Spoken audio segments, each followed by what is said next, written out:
Today's video is about our secret files. And here is the story. Hello po! May tatanong lang ako. Umamin po ang misis ko na 10/10, 9/10 ang libog niya. Pero simula nagsama kami, hindi ko po naramdaman yun. 2015, kinasal kami. Pero 2016 po, lagi ko siya nahuhuli na binivisit niya ang FB or Facebook page ng ex niya. Malaki po ang agwat ng edad ng ex niya sa kanya. Ngayong 2024 po, ngayon ko lang sinabi sa kanya na simula noong 2016 hanggang 2024 na hindi ko sinasabi sa kanya na lagi ko siyang nahuhuli na binibisita niya ang Facebook page ng ex niya. Ano po ba ang dapat kong gawin? 9 years na kaming kasal. Sobra sakit kasi para sa akin na lalaki. Hindi niya malimutan yung ex niya. Bigla akong nanghina. Alam mo, nagsiselos ka ngayon.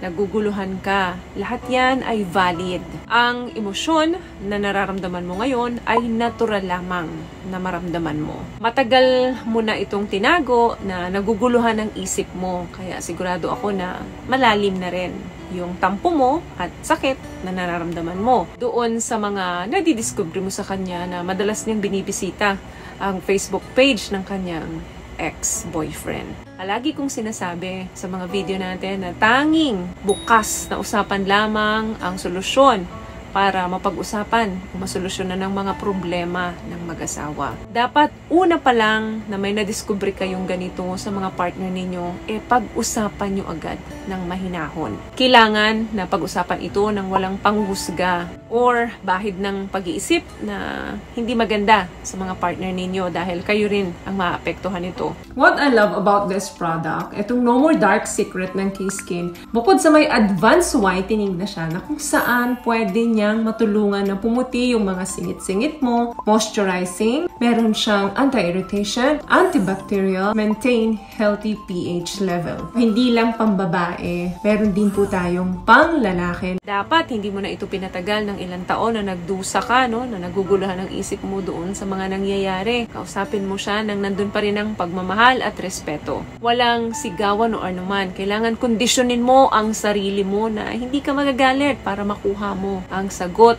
na gusto mong malaman. Kasi it's not what you say, it's how you say it. Hindi yan sa kung ano yung sinasabi mo. Iyan kung paano mo sasabihin yung mga gusto mong sabihin sa kanya. So, kailangan na malumanay ka kapag kinausap mo na siya. Dahil walang sino man ang makakapagbigay solusyon dito sa problema mo, kundi kayo lamang.